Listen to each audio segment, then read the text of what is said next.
L'attrape-cœur, chapitre 10. Il n'était pas encore très tard.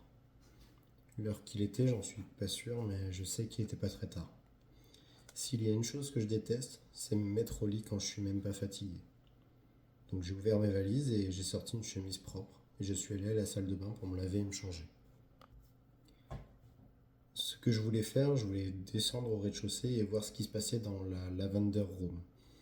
La Lavender Room, c'était une boîte de nuit qu'ils avaient dans l'hôtel même. Comme j'étais en train de mettre une chemise propre, j'ai presque décidé de passer un coup de fil à ma petite sœur Phébé. J'avais vraiment envie de lui parler.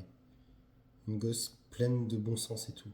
Mais je pouvais pas courir le risque de lui téléphoner parce que c'était seulement une gamine et à cette heure-là, elle était sûrement plus debout.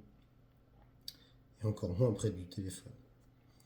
J'ai considéré la possibilité de raccrocher si mes parents répondraient, mais ça aurait foiré.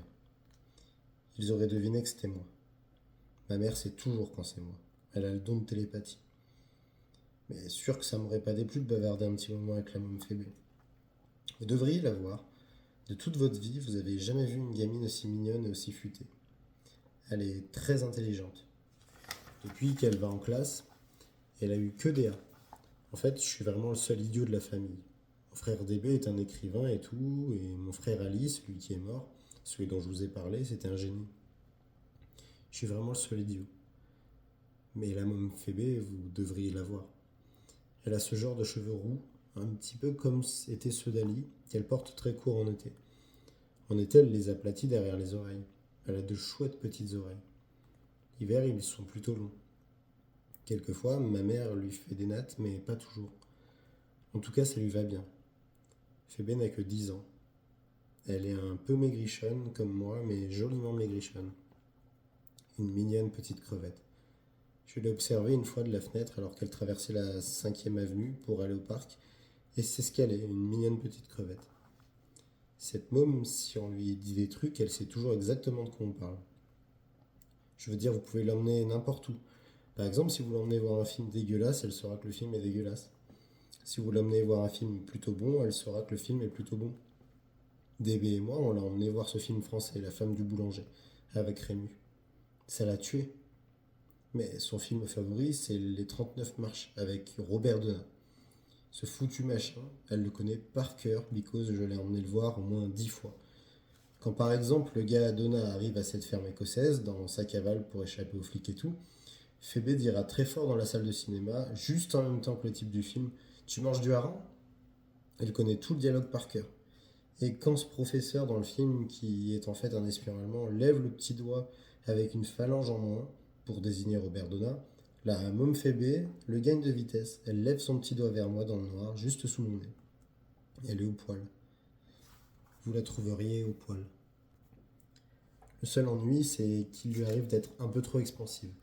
Pour son âge, elle est très émotive. Vraiment. Autre chose encore qu'elle fait, elle écrit tout le temps des livres. Seulement, elle les finit jamais. Ça parle toujours d'une petite fille qui s'appelle Hazel Westfield, mais la môme Phébé, elle écrit ça, Hazel. Hazel Westfield est une fille détective.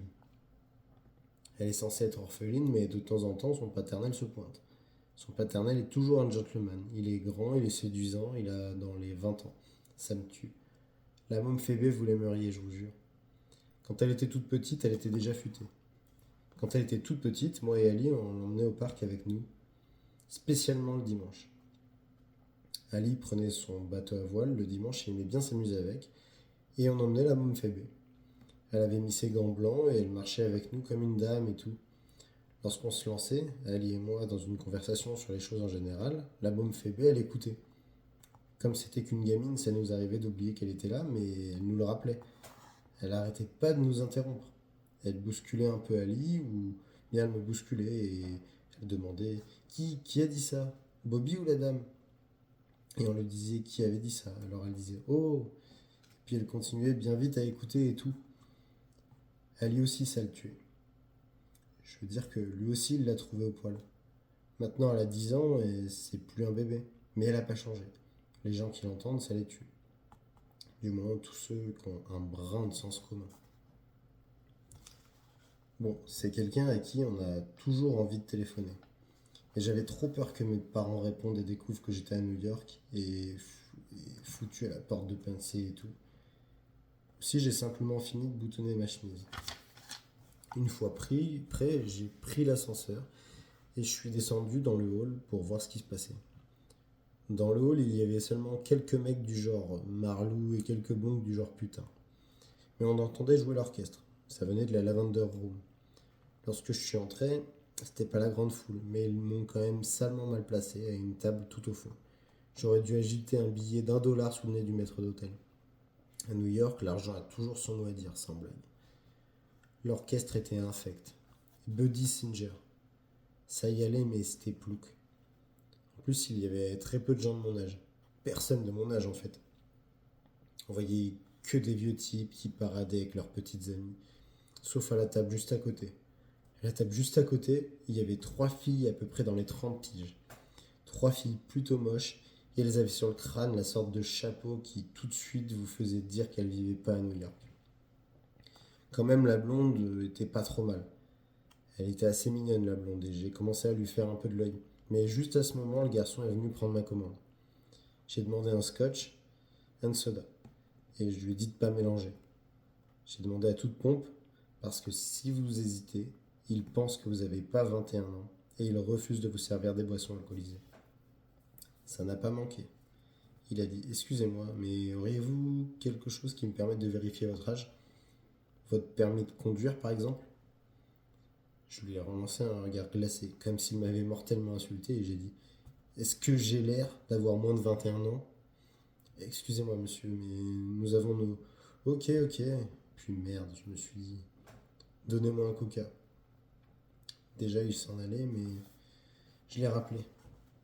Vous pouvez pas y mettre 2 gouttes de rhum? J'ai demandé ça très poliment et tout. Je ne me vois pas rester dans un endroit aussi ringard sans un petit remontant. Vous pouvez pas me mettre 2 gouttes de rhum? Excusez-moi, monsieur. Il en démordait pas. Je n'en ai pas voulu, il faut se mettre à sa place. S'ils se font prendre à servir de l'alcool à un mineur, ils perdent leur boulot. Et mineur, je le suis foutrement. J'ai recommencé à faire de l'œil aux 3 sorcières de la table voisine, c'est-à-dire à la blonde. Pour les 2 autres, on aurait vraiment fallu être en manque. Je suis resté très discret.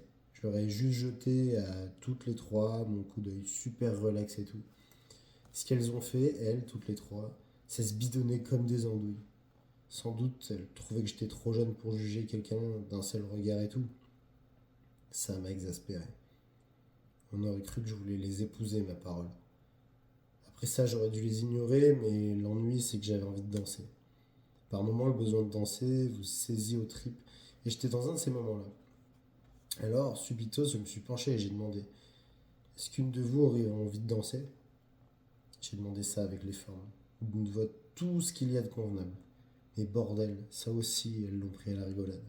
Elles se sont remises à glousser. 3 vraies andouilles sans blague. J'ai dit: Allons-y, je vais danser avec vous, chacune à son tour. D'accord? Ça vous va? Allons-y.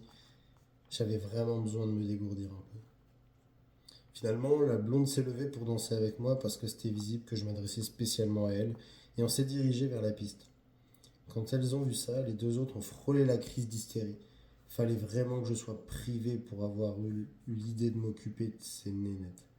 Mais après tout, ça valait la peine. La blonde était douée pour la danse. Une des meilleures partenaires que j'ai jamais eues, sans blague. Il y a des crétines qui vous sidèrent complètement quand elles dansent.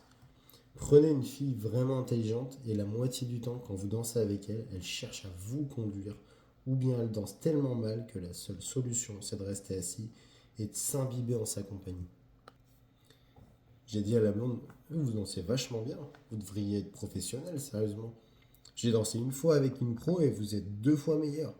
Avez-vous déjà entendu parler de Marco et Miranda? Elle a dit quoi? Elle écoutait même pas, elle regardait tout autour d'elle. Je disais: Avez-vous déjà entendu parler de Marco et Miranda? Je vois pas, non, je vois pas. Eh bien, ce sont des danseurs. Elle est danseuse, elle danse, mais elle est pas terrible. Elle fait tout ce qu'elle est censée faire, mais elle est pas tellement terrible. Savez-vous quand on peut dire qu'une fille est une danseuse vraiment terrible? Et elle a dit: Hein, quoi? Elle écoutait même pas, elle avait la tête ailleurs. Je disais: Savez-vous quand on peut dire qu'une fille est une danseuse vraiment terrible? Euh, Eh bien, là où j'ai ma main dans votre dos, si je pense qu'il n'y a rien sous la main, pas de fesses, pas de jambes, pas de pieds, rien, alors la fille est une danseuse vraiment terrible. Mais elle écoutait toujours pas. Aussi, je l'ai ignoré un moment. On a seulement dansé et cette conne, mon Dieu, elle y allait. Buddy Singer et son orchestre infect jouaient Just One of Those Things et même eux, ils n'arrivaient pas à bousiller ça complètement. C'est un machin super. En dansant, je me suis pas lancé dans des trucs compliqués. Je peux pas souffrir les mecs qui, en dansant, font ces trucs-là pour épater. Mais je la faisais se remuer vachement et elle me suivait impec. Le plus drôle, c'est que je pensais qu'elle aussi, elle se donnait du bon temps et tout d'un coup, elle me lançait cette réflexion stupide. Moi et mes copines, hier soir, on a vu Peter Lorre, l'acteur du cinéma, en chair et en os. Il a acheté son journal, il est mignon. J'ai dit, vous avez de la chance. Vous avez vraiment de la chance, vous savez. Quelle idiote. Mais elle dansait impec. J'ai pas pu m'empêcher de poser un instant ma bouche sur sa conne de tête, dans l'arrêt des cheveux. Elle a gueulé. Hé, qu'est-ce qui vous prend? Rien, rien me prend, j'ai dit. Vous dansez superbement, j'ai une petite sœur qui est seulement en septième. Vous dansez aussi bien qu'elle et elle danse drôlement mieux que n'importe qui, vivant ou mort, bordel. Vous pouvez pas être poli. Waouh, une femme du monde, putain, une reine. J'ai demandé d'où vous êtes. Elle a pas répondu. Elle était trop occupée à regarder aux alentours pour le cas où Peter Lorre se serait encore pointé, je suppose. J'ai répété. D'où vous êtes toutes les trois? Elle a dit quoi? D'où vous êtes? Si ça vous coûte, répondez pas. Hein. Faudrait surtout pas vous surmener. Seattle, Washington.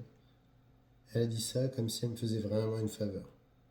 Et j'ai dit, vous avez beaucoup de conversations, on vous l'a déjà signalé? Quoi? J'ai pas insisté. Ça lui passait par-dessus la tête. S'il joue quelque chose de rapide, on swing un peu? Pas le swing ringard, pas en sautant sur place. Un swing en souplesse. Quand ça sera du rapide, les vieux types, les gros lards, tout le monde va s'asseoir. Alors on aura de la place. D'accord? Elle a dit, ça m'est égal. Et quel âge que vous avez? Ça m'a pas tellement plu. J'ai dit, oh putain, allez pas tout gâcher, j'ai 12 ans, bordel, je suis grand pour mon âge. Écoutez, je vous l'ai déjà dit, j'aime pas cette façon de parler.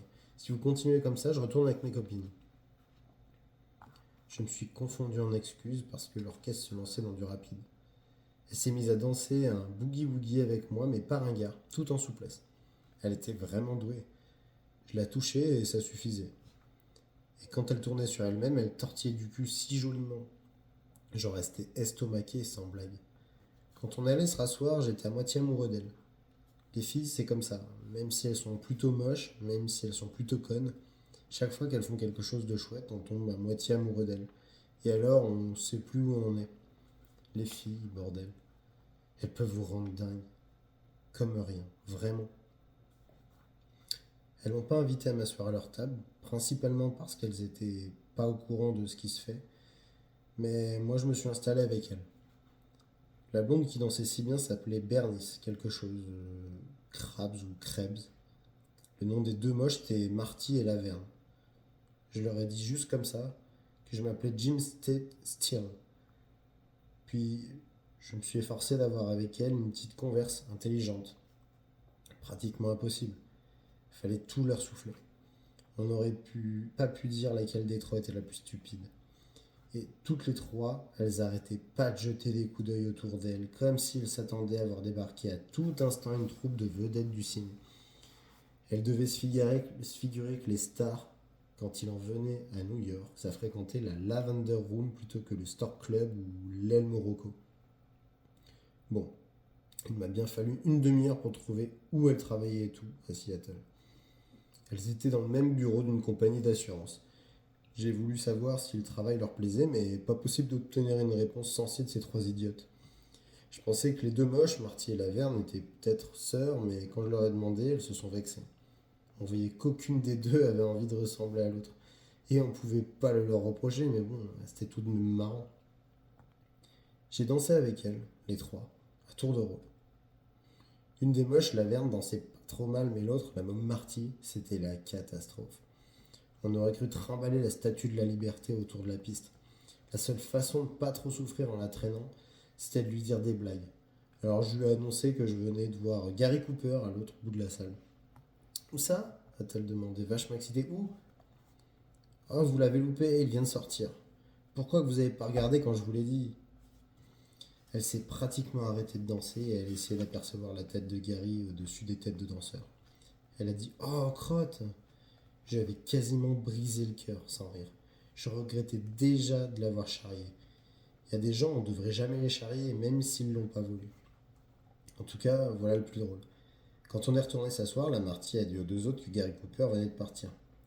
Ouah, Laverne et Bernice, quand elles ont entendu ça, j'ai bien cru qu'elles allaient se suicider. Elles étaient dingues et elles ont demandé à Marty si elle l'avait vu et tout. La Marty, elle a répondu qu'elle avait juste réussi à entrevoir 1 minute. Ça m'a tué. Le bar fermé pour la nuit. Aussi, je leur ai vite payé à boire à chacune. 2 fois de suite, avant que ça ferme. Et pour moi, j'ai commandé 2 autres coca. Il y avait des verres pleins à la table. Laverne, la moche, en finissait pas de se foutre de moi parce que je buvais du coca. Elle avait un sens de l'humour à toute épreuve. Elle et Marty sifflaient des Tom Collins. Et ça en plein mois de décembre. Elles avaient rien trouvé de mieux, les connasses. La blonde Bernice, elle buvait des whisky à l'eau. Et elle aussi, elle avait une bonne descente. Toutes les trois, elles continuaient de chercher les vedettes du cinéma. C'est à peine si elles échangeaient quelques mots. La môme Marty parlait plus que les deux autres, mais ce qu'elle disait, c'était barbant et vieux jeu, comme d'appeler les chiottes le petit coin. Et elle trouvait que le malheureux joueur de clarinette tout avachi du Buddy Singer était vraiment terrible quand il se levait et jouait en solo. Elle appelait sa clarinette un bâton de réglisse. Des trucs à l'eau de rose. L'autre moche, Laverne, elle se croyait du genre très spirituel. Elle arrêtait pas de me dire de téléphoner à mon père et de lui demander ce qu'il faisait ce soir. Elle voulait à tout prix savoir s'il avait une petite amie. 4 fois, elle m'a remis ça. Pour sûr qu'elle avait de l'esprit. Bernice, la blonde, c'est à peine si elle ouvrait la bouche. Si je lui disais quelque chose, elle faisait « Quoi ?» Au bout d'un moment, ça vous tape sur les nerfs. Subitement, quand elles ont eu vidé leur verre, toutes les trois se sont agitées et elles ont dit qu'elles allaient au lit. Elles ont dit qu'elles voulaient se lever de bonne heure pour la première représentation au Radio City Music Hall. J'ai essayé de les persuader de rester encore un peu, mais elles ont refusé. Alors on s'est dit bonne nuit et tout. Je leur ai dit que j'irais les voir si je passais un jour à Seattle, mais ça m'étonnerait. Que j'aille les voir, je veux dire. Avec les cigarettes et tout, j'en ai eu pour à peu près 13 $. Je trouve qu'elles auraient pu m'offrir de payer les consommations qu'elles avaient prises avant que j'arrive. Bien sûr, j'aurais pas accepté, mais elles auraient pu au moins le proposer. Au fond, ça m'était plutôt égal. Elles avaient tellement peu d'éducation et elles s'étaient mises sur la tête de minables chapeaux de carnaval. Et aussi, leur histoire de se lever de bonne heure pour la première représentation au Radio City Music Hall, ça me donnait le cafard. Si quelqu'un, par exemple, une fille sous un horrible chapeau, fait tout ce chemin de Seattle, Washington, à New York, bon Dieu, et en fin de compte se lève tôt le matin pour aller voir une saleté de première représentation au Radio Music Hall, ça me fout un cafard monstre. Je leur aurais bien payé sans consommation pour qu'elles me racontent pas ça, ces 3 connes. J'ai quitté la Lavender Room pas longtemps après elle. D'ailleurs, ça fermait et l'orchestre était parti depuis des siècles. Et surtout, c'était un de ces endroits où on se sent vachement mal si on n'est pas avec quelqu'un qui sait danser et que le garçon vous laisse commander rien d'autre que du coca. Il n'y a pas au monde une seule boîte de nuit où on puisse rester assis pendant des heures sans une goutte d'alcool pour se biturer. À moins d'être avec une fille qui vous tape vraiment dans l'œil.